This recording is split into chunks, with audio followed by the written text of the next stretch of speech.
नमस्कार, आप देख रहे हैं पिंक सिटी। आपके साथ मैं हूं अभिषेक। बुलेटिन में पिंक सिटी की तमाम खबरों के बारे में बात करेंगे, लेकिन सबसे पहले आपको दिखाते हैं वो 3 प्रमुख खबरें जिस पर हमारी खास नजर रहेगी। सबसे पहले बात करेंगे मुख्यमंत्री के जन सुनवाई कार्यक्रम की। जनता दरबार एक बार फिर से लगा, जहां मुख्यमंत्री अशोक गहलोत ने लोगों की फरियाद सुनी। भारी संख्या में लोग पहुंचे अपनी समस्याओं को लेकर के। इसके अलावा आपको बताएंगे जयपुर पुलिस के हत्थे चढ़े रंगा बिल्ला। और वहीं बात होगी ऑस्ट्रेलियन क्रिकेटर ब्रेट ली की, जो जयपुर दौरे पर रहे, जिन्होंने सुनने की समस्याओं के लिए चलाए जा रहे जागरूकता अभियान में हिस्सा लिया।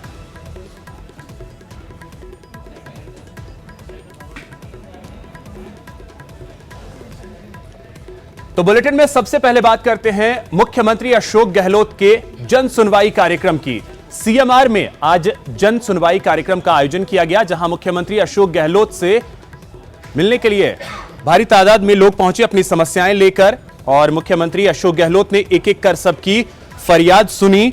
और जन सुनवाई में कई लोगों ने सीएम का आभार भी जताया। लोगों ने आर्थिक वर्ग के पिछड़ों को आरक्षण में संपत्ति के मामले में राहत देने के फैसले पर सीएम का स्वागत भी किया।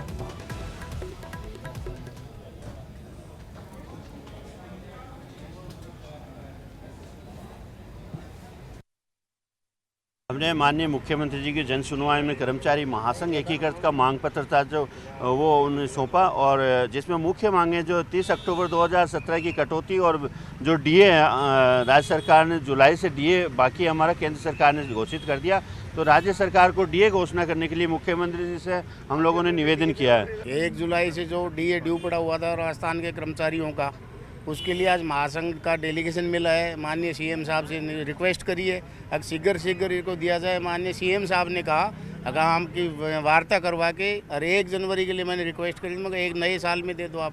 नए साल में 1 जनवरी को पीछे का जमा हो जाएगा जीपीएफ में, 1 साल से नकद दे दो। वहीं कांग्रेस मुख्यालय में भी आज जन सुनवाई कार्यक्रम का आयोजन किया गया, जहां पर चिकित्सा मंत्री रघु शर्मा ने लोगों की फरियाद सुनी। करीब 90 लोग अपनी समस्याओं को लेकर पहुंचे और अपनी समस्या से मंत्री को अवगत करवाया। चिकित्सा मंत्री डॉक्टर रघु शर्मा ने भी तुरंत संबंधित अधिकारियों को निर्देश देकर लोगों की समस्याएं दूर करने के निर्देश दिए। भीलवाड़ा के पुर कस्बे में लोगों की मांग पर नए प्राथमिक स्वास्थ्य केंद्र के लिए जमीन आवंटन को लेकर भी रघु शर्मा ने कलेक्टर से बात की। जन सुनवाई में लोग नगर निगम के कार्यों को लेकर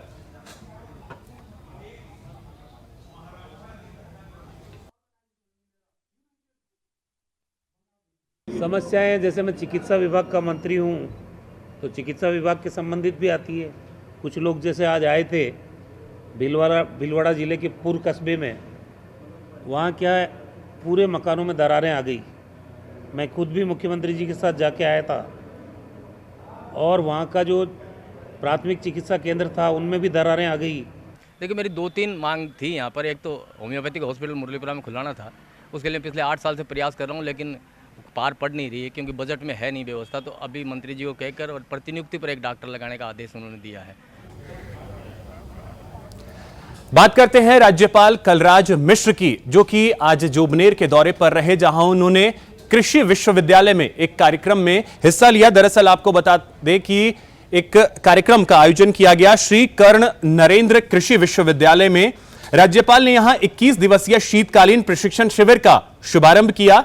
शिविर में विभिन्न प्रदेशों के कृषि वैज्ञानिक और किसान हिस्सा ले रहे हैं। शिविर का मकसद एग्रीकल्चर वेस्ट को मानव हित में उपयोगी बनाना है। खासतौर से जैविक खाद से बायो सीएनजी बनाने का आधुनिक ज्ञान इस शिविर में उपलब्ध करवाया जाएगा।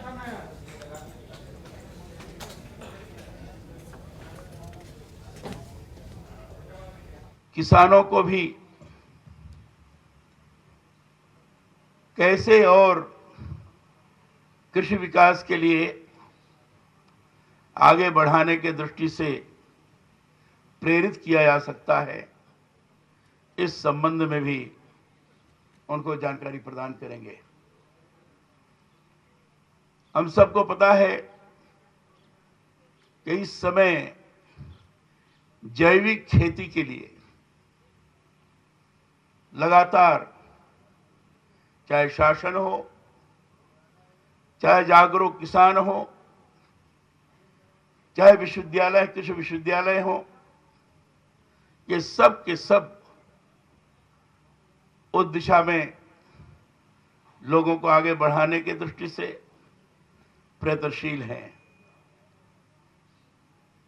आज की जिस प्रकार की परिस्थिति किसानों की है, खेती की है, खेती के मिट्टी को देखने के पश्चात कहीं कहीं ये लगता है कि इसकी उर्वरा शक्ति घट तो नहीं रही है।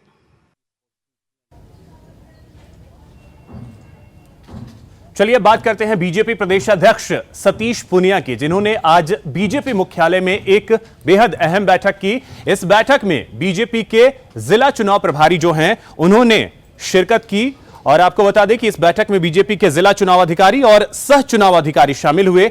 बैठक में संगठन की संरचना के साथ में निकाय चुनाव को जीतने की रणनीति पर मंथन हुआ। बीजेपी प्रदेश अध्यक्ष सतीश पूनिया ने बताया कि प्रदेश में 52,000 बूथ हैं, जिसमें से 42,000 बूथ पर बीजेपी की पहुंच बन गई है और बाकी रहे बूथों को पूरा करने के लिए निर्देश दिया गया। तौर पे पार्टी का जो संगठनात्मक चुनाव का अभियान है उसकी समीक्षा हुई है। राजस्थान में 52,000 बूथ हैं, उसमें लगभग 42,000 तक अभी हमारी पहुंच हुई है। शेष जो बूथ बचे हैं उन पर निर्देशित दिया उनको कि उन बूथों को कंप्लीट करें। साथ ही साथ जो हमारे मंडल के चुनाव की प्रक्रिया है, जिलों के चुनाव की प्रक्रिया है, वो चुनाव प्रक्रिया संपन्न हो, इसके लिए अभी कुछ समय तय करेंगे, इसी महीने वो संपन्न हो जाएं। थोड़ा सा व्यवधान निकाय चुनाव को लेके, लेकिन जिन निकायों में चुनाव है उन निकायों को छोड़कर बाकी जगह चुनाव की प्रक्रिया संपन्न हो जाए। चलिए बात करते हैं जयपुर नगर निगम की, जहां पर अब जनप्रतिनिधियों को निगम की कार्यशैली जो है वो पसंद नहीं आ रही है। वजह देखिए इस रिपोर्ट में।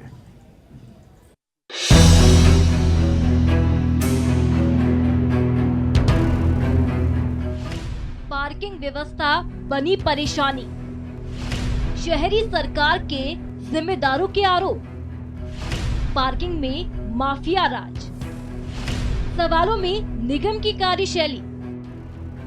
जयपुर नगर निगम के चुनाव 6 महीने आगे बढ़ा दिए गए हैं, लेकिन मौजूदा बोर्ड का कार्यकाल तो इसी माह के अंत में समाप्त होने जा रहा है।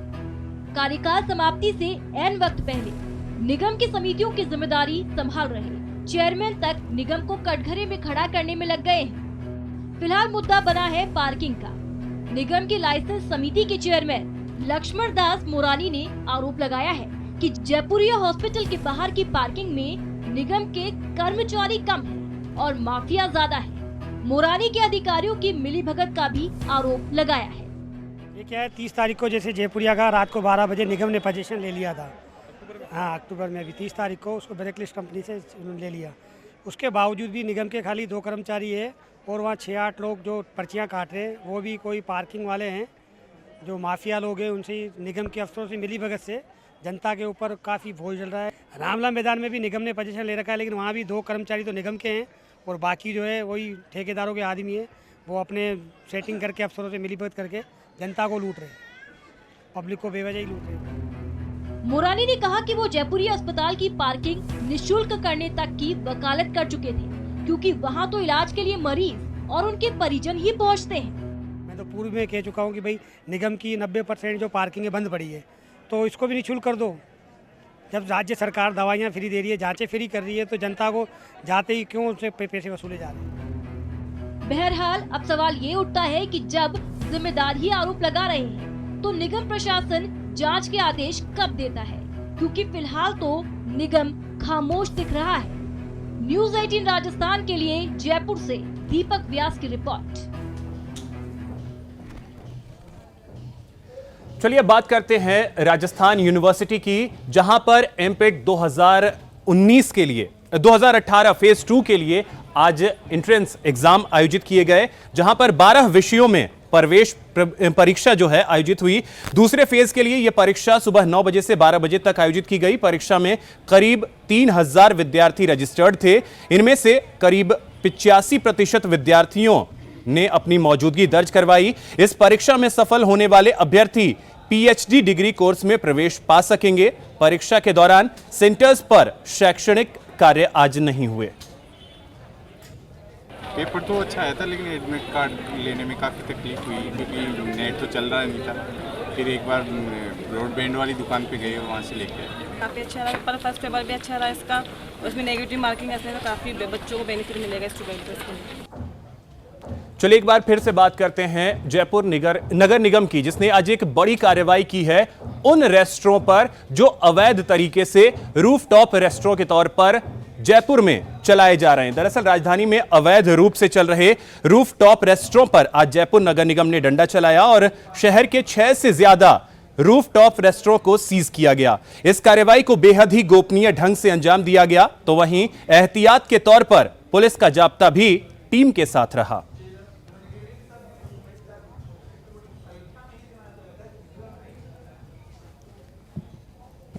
सिविल लाइन जोन में जो रूफटॉप रेस्टोरेंट चल रहे हैं, इनमें बेसिकली क्या है कि ये सारे बिना परमिशन के, न तो इन्होंने ये सारे अवैध स्ट्रक्चर है और टेम्परेरी स्ट्रक्चर है। तो न तो इन्होंने कोई फायर एनओसी ले रखी किसी तरह की, न इनके पास में किसी तरह की कोई बिल्डिंग परमिशन है और न कोई पार्किंग की सुविधा है। और बेसिकली जो रूफ है वो अगर किसी तरह की कोई आगजनी अगर होती है तो उसमें ये जो बिल्डिंग में रहने वाले लोग हैं वो उसमें जाके सेफ अगर खड़े हो सके, इसके लिए। तो अगर उन्होंने रूफ को अगर कवर कर दिया, किसी तरह की कोई आगजनी या कोई बड़ी दुर्घटना होती है तो लोगों को मतलब जानमाल का नुकसान। जयपुर ग्रामीण पुलिस को आज बड़ी कामयाबी हाथ लगी है और रंगा बिल्ला को पुलिस ने गिरफ्तार किया है। देखिए रिपोर्ट। कानून को बना रखा था खिलौना, पुलिस को साबित कर रखा था बौना। कई राज्यों में मचा रखा था अत्याचार, लूट, फिरौती, हत्या जिनका कारोबार, रंगा बिल्ला गिरफ्तार।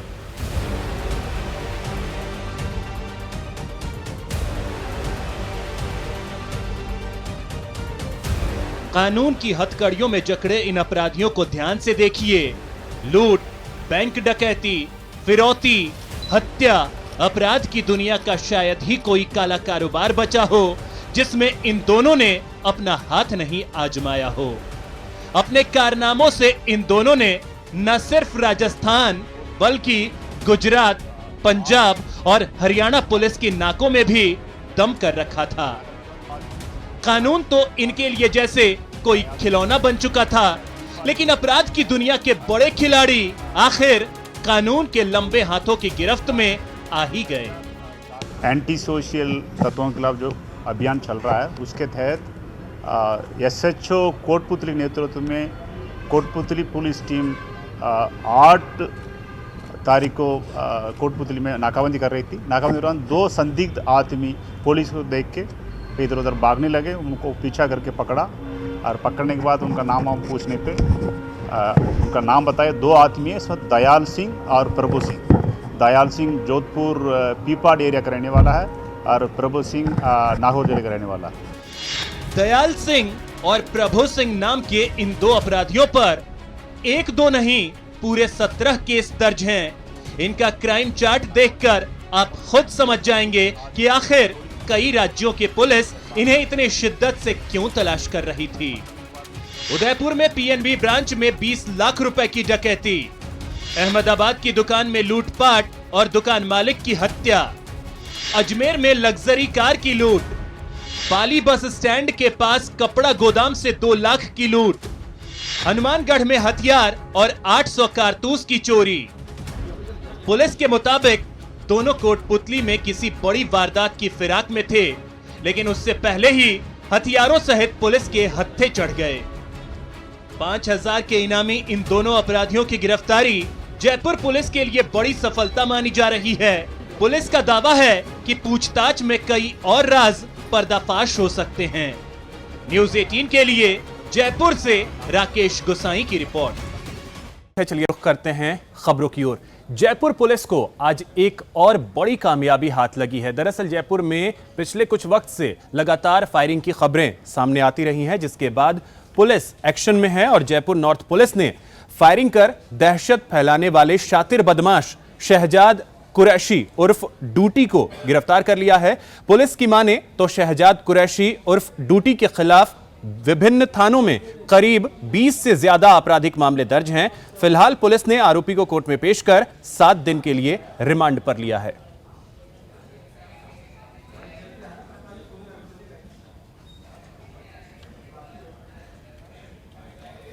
बात करते हैं शाहपुरा थाना की, जहां पर एक तेल टैंकर से ड्राइवर को तेल निकालते हुए पुलिस ने धर दबोचा है। यह कार्रवाई शाहपुरा थाना पुलिस ने की है। दरअसल आपको बता दें कि IOCL में टैंकर चालक तेल की चोरी करता था, साथ ही वो चाबी भी जब्त कर ली है पुलिस ने, जिससे ये टैंकर में लगे हुए लॉक को खोलता था। ग्रामीण एसपी ने जानकारी देते हुए बताया कि हाईवे पर ऑयल टैंकर चालक होटल मालिकों से संपर्क कर लेते हैं और टैंकर में से डीजल, पेट्रोल चोरी करते हैं, जिससे पंप मालिक या फिर एजेंसी को नुकसान होता है।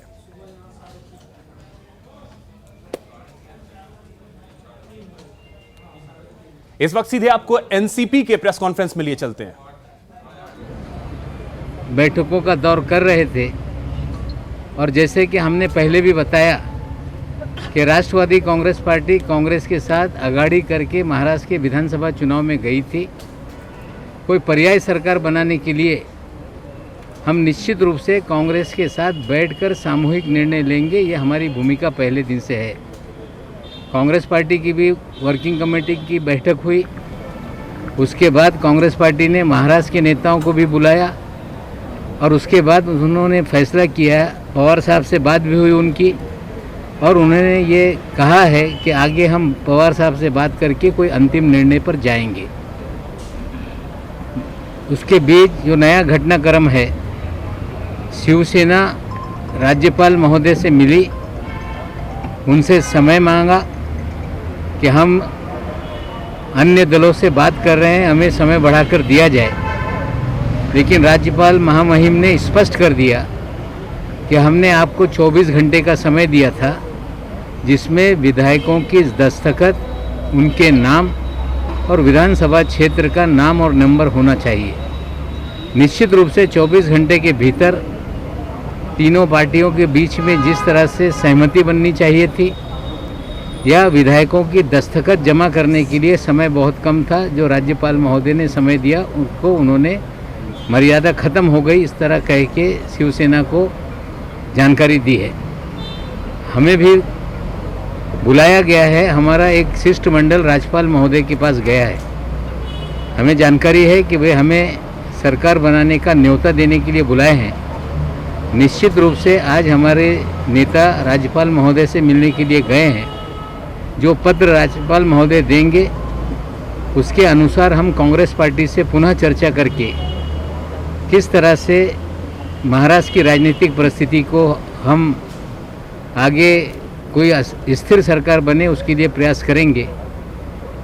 आज पत्र मिल रहा है, कल कांग्रेस से जिस तरह से कांग्रेस ने कहा है कि पवार साहब से कांग्रेस पार्टी बात करेगी और कोई फैसले पे अंतिम वो पहुंचेंगे।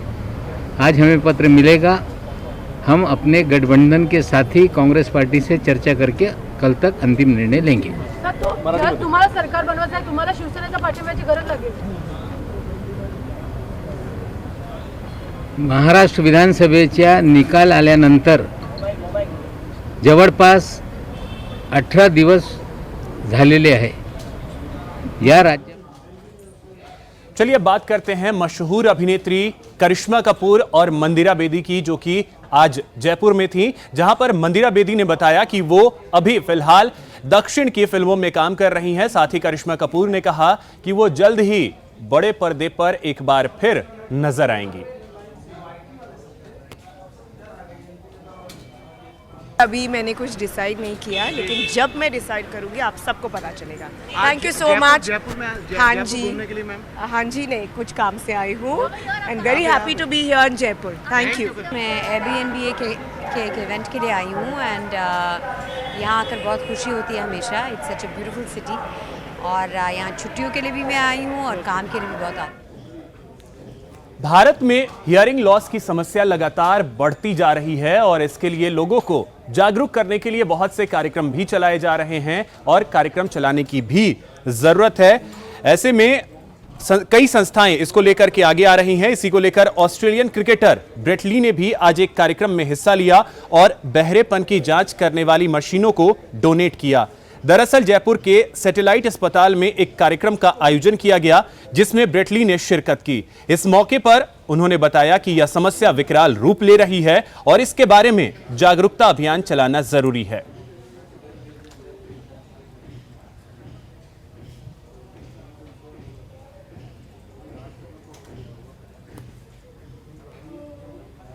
राजस्थान यूनिवर्सिटी में आज से हॉकी टूर्नामेंट का आयोजन किया गया। दरअसल आपको बता दें कि पश्चिम क्षेत्र के अंतर विश्वविद्यालय महिला हॉकी प्रतियोगिता की मेजबानी इस बार राजस्थान विश्वविद्यालय को मिली है।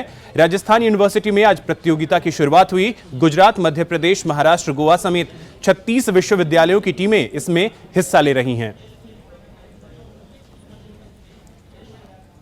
तो फिलहाल इस बुलेटिन में इतना ही। नमस्कार।